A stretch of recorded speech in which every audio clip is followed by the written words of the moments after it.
Hello, I'm Camille. I'm Jen. And today we're going to talk about headshots. So what is a headshot? It's a very important question, and it's really important that you know what the actual purpose of a headshot is.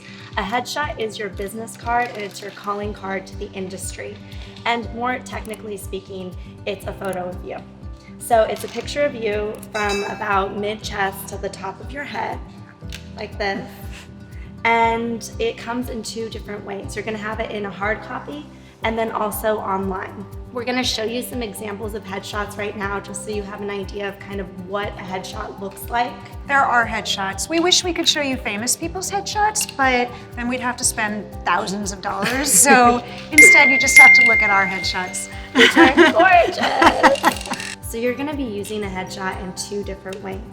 One in a hard copy format and the other one online. So the hard copy format, you're gonna have it printed out in an 8x10 copy of you. It's gonna have a border around it. So it'll be white or black with your name in the corner so that they know who you are, not just your beautiful face. And then online, that's for submissions. So it'll be submitted from your agent or manager, even you sometimes, and the casting will get it, and it'll be in a ton of different rows, which we call thumbnails. The reason why we call it a thumbnail is because it's basically the size of your thumbnail. Little tiny picture. Just like that. Like this. So super, super, super small. So that means that you want your headshot to look great in the 8x10 format and then also in the small itty bitty thumbnail format. What Camille's saying about the 8x10, you want a really good photo. So it's not one, I mean, iPhones take great photos, but it's probably not a photo that's taken with an iPhone. You want like a very good quality photo that can blow up to an 8x10 really nicely.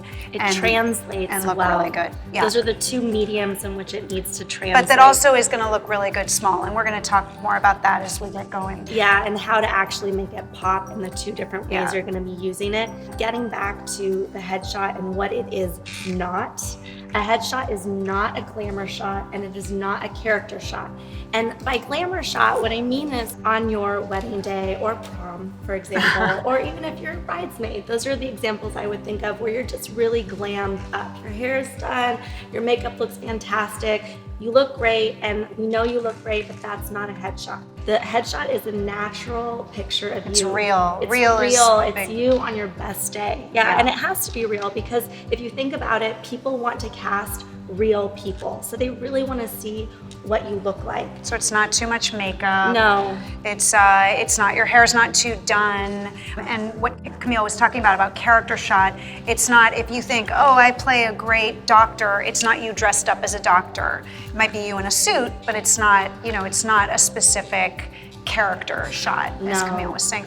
It's the thing that gets you in the door. So it's really important. It's the thing that you're sending that somebody's gonna say, yes, I wanna meet this person. And there's not a lot that we do have control over as actors. We don't have control over what jobs we get. We don't have control over our whole career path really, but you do have control over your headshot. So make it good. Don't kind of blow it off and think like, oh, it's good enough. You wanna have a really strong headshot. The way it should feel is that the headshot's like the initial meeting. So whoever gets your headshot first, whether it be the casting director, the agent, or the manager, they're seeing your face. When you walk in the door, it should be a glimmer of recognition where it's like, oh my God, hi, I know you. So they kind of know who you are already before you've even gotten there. And that's how it should feel, and that's how it should look like. So that's why it really has to be you on a good day, because it has to be recognizable when you walk into the door. Yeah, it really has to look like you, not like an airbrushed,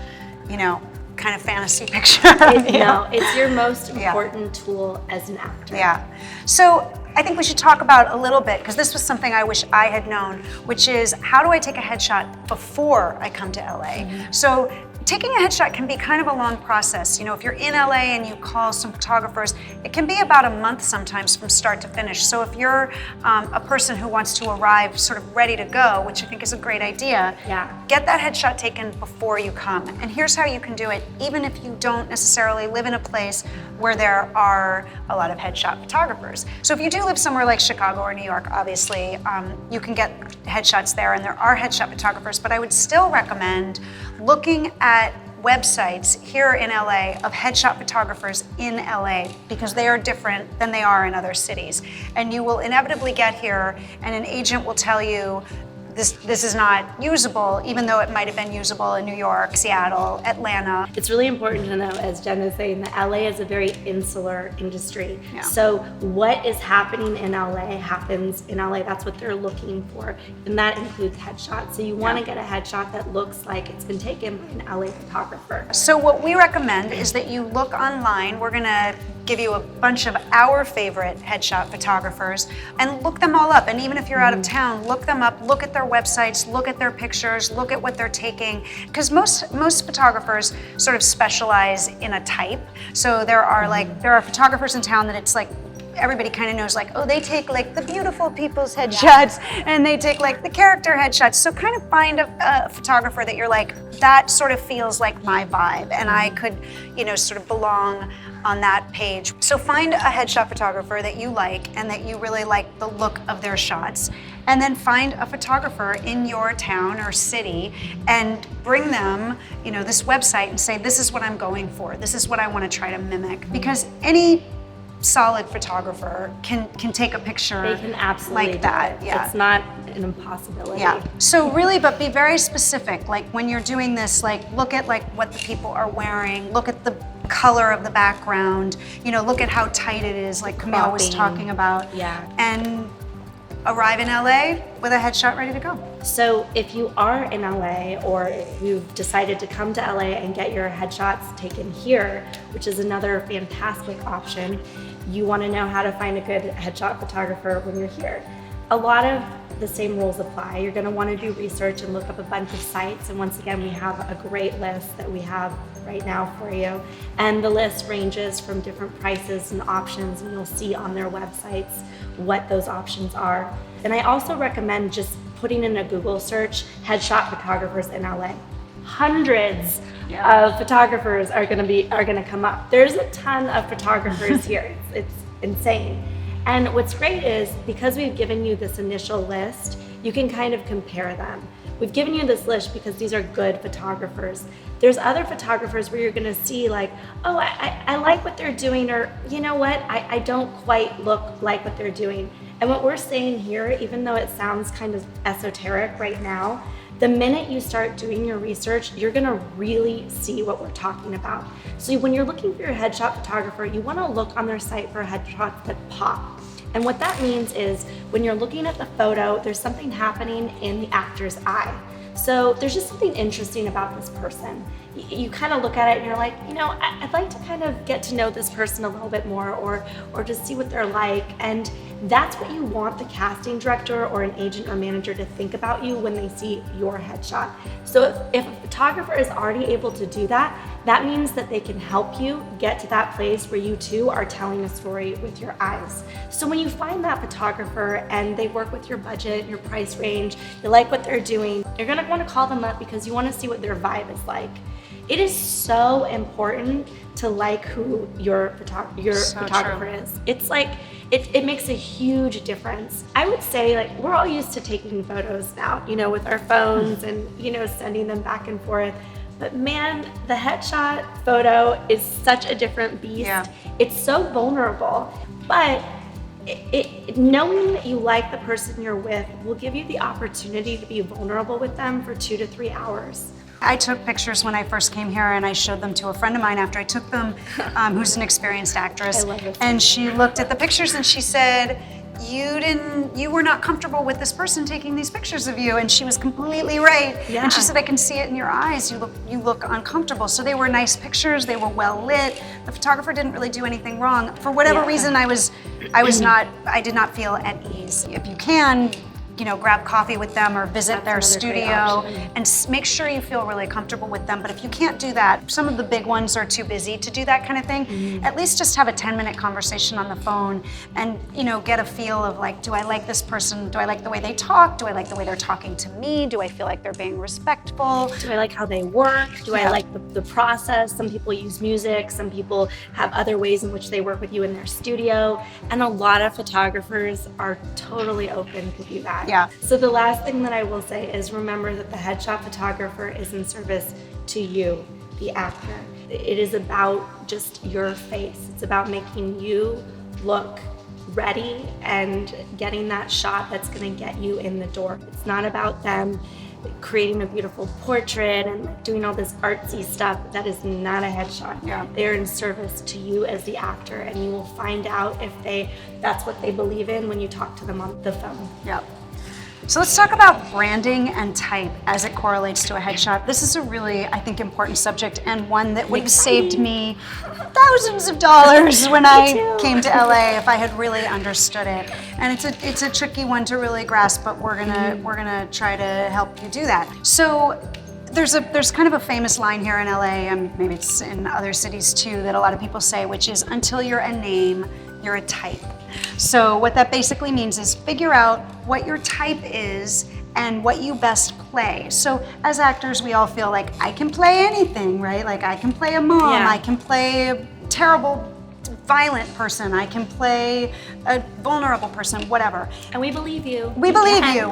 We're sure you can. But when you first come, you want to establish this is the main thing that I play. This is my type, so that casting directors start to get used to that. And when they need that guy, when they go, oh, I need the guy with the tattoos, that's the biker, that's the scary guy, even though he might be the sweetest, nicest guy in the world, he has figured out that that is what he plays, so that's what he portrays in his headshot. Doesn't mean that he is that. Who you are has nothing to do with what your sort of best brand is. When I first came to LA, I came here from the East Coast. I thought of myself as sort of like a sassy, kind of fast-talking, snarky, whatever. And I was getting all these roles where I was playing like the victim or like the grieving, you know, girlfriend or daughter, and I was like, why? And there was just something about the way that I auditioned and the way that I came across on camera that was sad. Camille, it was so sad. I know, but so it's not, you know, you want to kind of talk to your friends, and maybe even more importantly, as awkward as it can be, talk to strangers. Not, you know, you don't want to maybe approach somebody on a street, but like if you're meeting a new person at a party and say, I'm an actor, can I ask you kind of a funny question? You know, if you were to cast me in a TV show or movie, you know, what type would you see me as? And by type, I mean like girlfriend, ingenue, gardener, policewoman, FBI agent. You know, there's always like on the CSI or the Criminal Minds, there's always that really smart kind of nerdy person that's like behind the scenes, you know, figuring out all the clues. Like those are all types. So you want to sort of figure out like what's your best type, and then you want to take a picture that's kind of your main headshot that really portrays that. So it's not just a super general shot that's just like, here I am, but it's like, and there's a fine line between, like we were talking about, that it's not a character shot. So let's say somebody says, oh, I think a policeman, you feel like a policeman. Again, you don't put on a police hat and you know, but you maybe suggest it with like a blue shirt and a, you know, or a leather jacket or whatever kind of suggests that. And you cut your hair appropriately and you start watching TV with an eye towards, you know, how do they dress that type of character on TV shows, and you start to kind of emulate that, and then you take headshots that are in that. So you don't want to be too vague. You don't want to give casting directors this sort of like, here's all the 20 different things that I can play. You want to be very clear about, here's how you're going to sell me. You want to help them as much as you can. It's like a gift. Here you are, I figured this out, now cast me. Exactly, because that's what everybody's looking for. Yeah, and it's a strategy. I just think that word is very important, just to say, this is totally strategic. This is when you're at the beginning of your career and you're starting to build it, you have got to help people see you in a certain way. And that's what type and branding does. It's a strategy. Another way you can find it out is watch TV shows and try to be very honest with yourself about, could I play that part? And not could I play that part with tons of makeup and the right costume, but like, could I kind of just walk onto that set and be that character as well? You're looking at all the smaller roles, the ones that are the walk-ons, the person that has the one-line role, or even the guest stars. Like we were saying, there's a lot of the victim kind of guest stars. You're looking at those people and you're saying, ooh, write down exactly what they're wearing, put it down on a piece of paper, find that outfit, that's your type for the headshot. And that's the headshot you're gonna take.